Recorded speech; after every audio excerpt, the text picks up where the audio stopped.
Aging, it's the one thing none of us can escape. No matter how rich, powerful, or successful you are, time moves forward. It's biology. It's inevitable. But here's the real question: how do you age well? And no, I'm not talking about Botox, quinoa, or running every morning with your dog like you're training for the Olympics. I'm talking about aging well in your mind, staying sharp, resilient, and actually enjoying the years ahead instead of fearing them. At 40, something shifts. You're not old, but you're not young either. Your body starts sending you random error messages. You wake up sore even though you did nothing. Strangers call you sir or ma'am, and suddenly TikTok feels like a foreign language. But here's the thing: aging isn't about fighting time. It's about mastering it. Carl Jung, one of the greatest minds of the 20th century, believed that the second half of life isn't about holding on to youth. It's about becoming who you were always meant to be. So do you fight the clock, or do you learn how to age like a legend? Today, we're diving into Jung's wisdom to unlock the secrets to aging with power, clarity, and just the right amount of "I don't care what people think" energy. Something changes at 40. It's subtle at first, a shift happening just beneath the surface. The ambitions that once burned bright start to dim. The priorities that used to seem obvious begin to feel less certain. It's not a crisis, not yet, but it's a transition, one that Jung believed was fundamental. For most of life up until this point, you've been playing by a certain set of rules. The world told you to strive, to achieve, to build.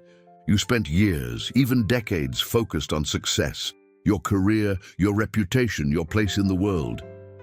Jung explained that until midlife, we live under the influence of the ego, constantly seeking validation, constantly proving ourselves. But after 40, something else begins to emerge, a different kind of longing, the quest for authenticity, for meaning, for depth.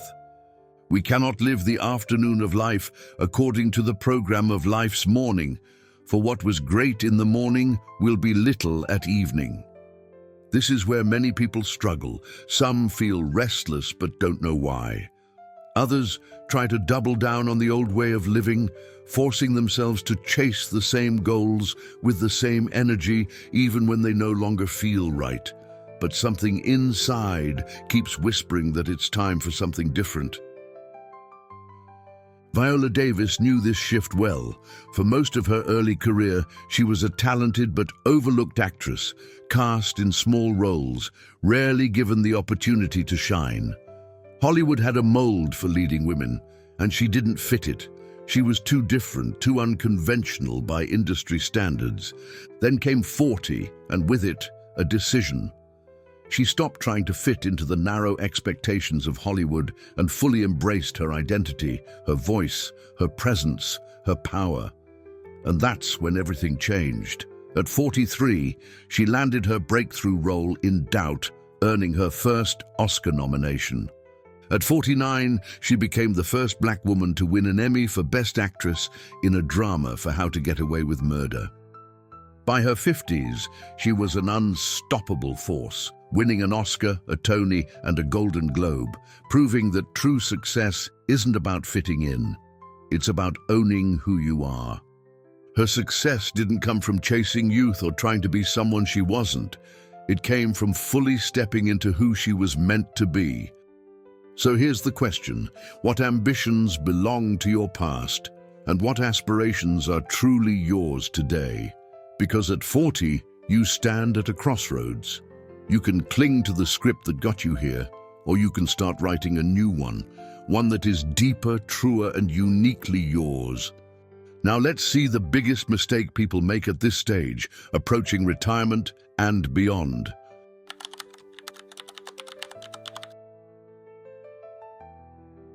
Aging has a bad reputation.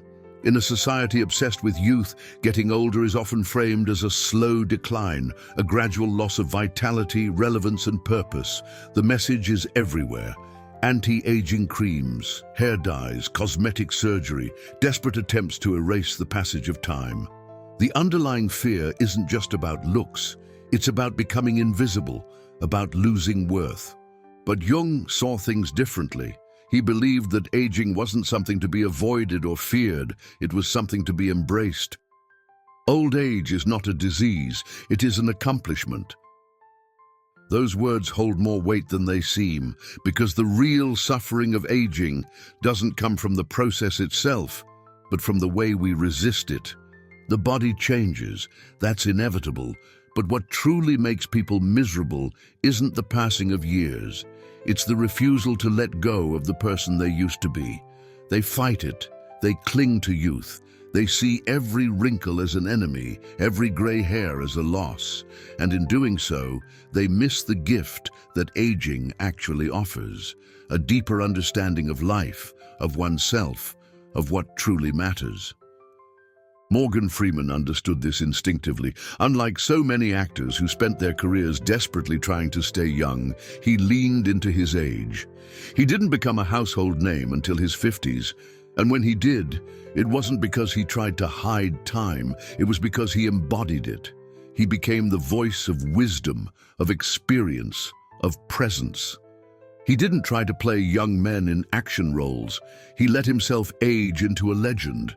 This is the choice. You can spend your life looking backward, mourning the things you've lost, or you can look forward, embracing the things you've gained. Experience, depth, perspective. Instead of seeing aging as a decline, what happens when you see it as an evolution, a transition into something richer, something greater? Try this. The next time you catch yourself longing for the past, stop.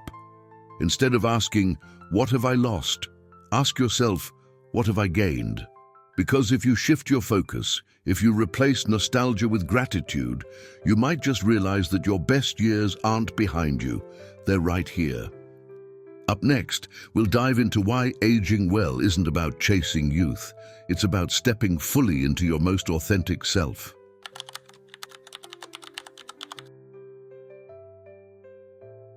Something shifts after 40, and it becomes undeniable between 50 and 65, especially as retirement approaches.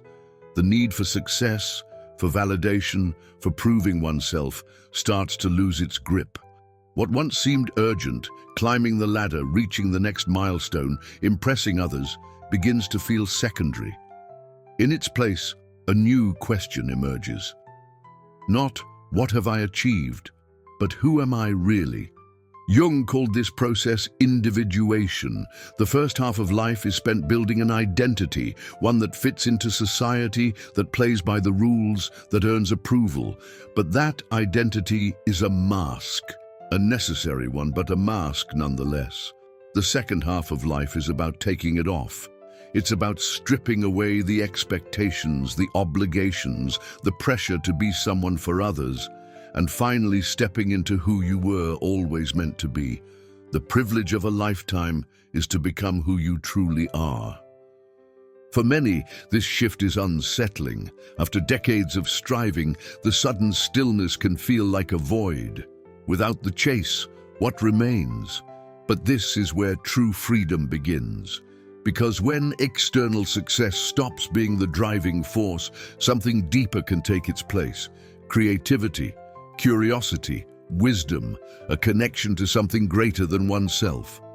Anthony Hopkins understands this better than most. At 80, he has nothing left to prove. He is one of the greatest actors of all time. And yet, if you ask him, he will tell you that he feels freer now than ever before. He paints, he plays the piano, he embraces life with the calm of a man who no longer needs permission to be himself. He once said that the key to happiness is to stop being a prisoner of other people's expectations. At a certain age, you realize that the only person you need to impress is yourself. This is the challenge. If you've spent your whole life being who you were supposed to be, who do you become when those expectations fade? What would you do if success, reputation, or status no longer mattered? Try this. Write down the things you've always wanted to do, but never dared. Not for work, not for anyone else, just for you. Then take one step toward one of them, even a small one. Because individuation isn't about abandoning your past, it's about finally claiming your future. In the next chapter, we'll explore why solitude, rather than being feared, is actually one of the greatest gifts of aging. Aging comes with a silent shift. Over time, social circles shrink. Children grow up and leave. Careers slow down or come to an end. The constant noise of daily obligations fades, and for the first time in decades, there is space. For many, this space feels like a void. The absence of activity, of people, of structure can feel unsettling. But Jung saw it differently. As we grow older, we must learn to be alone without being lonely. Solitude is often mistaken for isolation, but they are not the same thing. Being alone can feel like a loss, but it can also be an opportunity, an invitation to something deeper. When the world quiets down, when the roles and responsibilities fall away, what remains is the self. The question is, can you sit with it? Can you embrace it? For most of life, distractions are everywhere. Work, social obligations, endless tasks. They keep the mind occupied, often preventing real introspection. But aging creates a shift where solitude is no longer optional. It becomes a natural part of life. And what you do with that solitude determines how you experience aging itself. The Dalai Lama, now over 80, lives in profound simplicity. He spends much of his time in meditation, in reflection, in the stillness that so many fear. Yet, if you listen to him speak, there is no trace of loneliness, only serenity. For him, solitude is not a punishment, but a gift, a space to cultivate wisdom, to connect with something greater, to understand life beyond its external forms. Not everyone needs to retreat to a monastery, but the principle remains the same. Instead of running from solitude, what happens when you lean into it? What happens when you stop filling every empty moment with distractions and start listening? To yourself, to your thoughts, to what truly matters beneath the surface. Try this. Take a moment alone. No phone, no TV, no background noise, just silence. Let your thoughts rise without trying to escape them. At first, it might feel uncomfortable, but with time, that silence becomes something else. It becomes a space where clarity emerges, where a different kind of peace takes root. Aging isn't about loss, it's about depth. And solitude, if embraced, is not the absence of connection. It's the doorway to a richer, more meaningful life. In the next chapter, we'll explore why purpose doesn't fade with age and how to find new meaning in the years ahead. Aging is not about reaching a finish line, it's about continuing the journey. As long as there is curiosity, as long as there is something to learn, to create, to share, life remains vibrant. Jung believed that meaning is not something we find, it's something we create. The meaning of life is to give life meaning. One of the greatest mistakes people make as they grow older is assuming that purpose fades with time, that past a certain age there's nothing left to build, nothing left to strive for. But history tells a different story. Pablo Picasso was still painting at 90. Michelangelo sculpted until he was 88. Benjamin Franklin was helping to shape the Constitution of the United States at 81. These weren't people holding on to the past. They were people moving forward, always.